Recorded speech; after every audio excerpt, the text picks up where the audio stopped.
Sony's Spider-Man universe didn't fare well at the global box office, but I'm stunned to realize that it still didn't perform as badly as one of Marvel's biggest superheroes.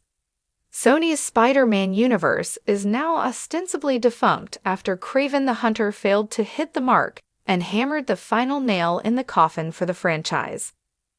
Despite Sony's Venom trilogy keeping the franchise's head above water, the generally middling to favorable response to Tom Hardy's adaptation did not translate to the remaining movies.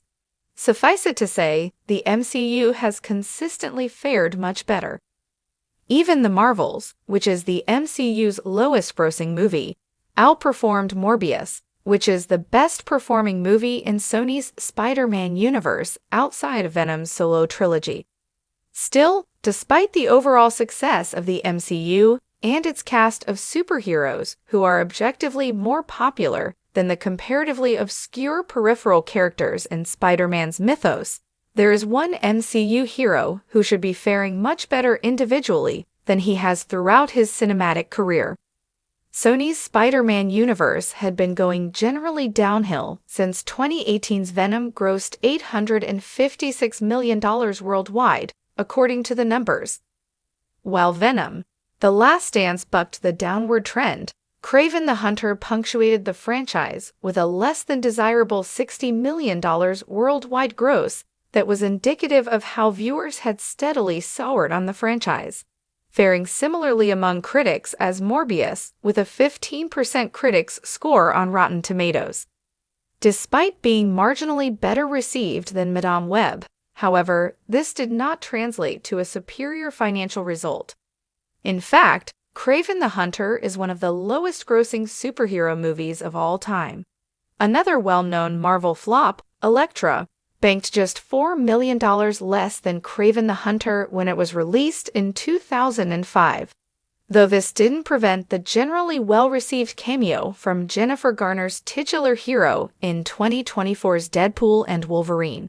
I'm not exactly shocked by the result, as Sony's Spider-Man universe is notoriously prone to spotlighting such obscure characters as Madame Web, who never received a solo comic series, but it's wild that its total box office exceeds a more famous Marvel hero so much. The Incredible Hulk is one of Marvel Comics' most illustrious and recognizable characters. The big green rage monster is so ingrained in the general zeitgeist that phrases like hulking out are part of the common vernacular.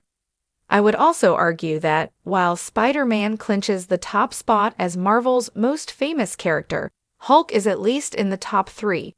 Nevertheless, Spider-Man's solo movie career categorically dwarfs that of his Marvel Comics colleague, who boasts just 2 theatrical movies, which have modest global box offices, including, although they are not a part of the same franchise, Hulk's entire solo cinematic career amounts to a relatively paltry $511 million, which pales in comparison to Sony's Spider-Man universe and its $2.1 billion worldwide gross.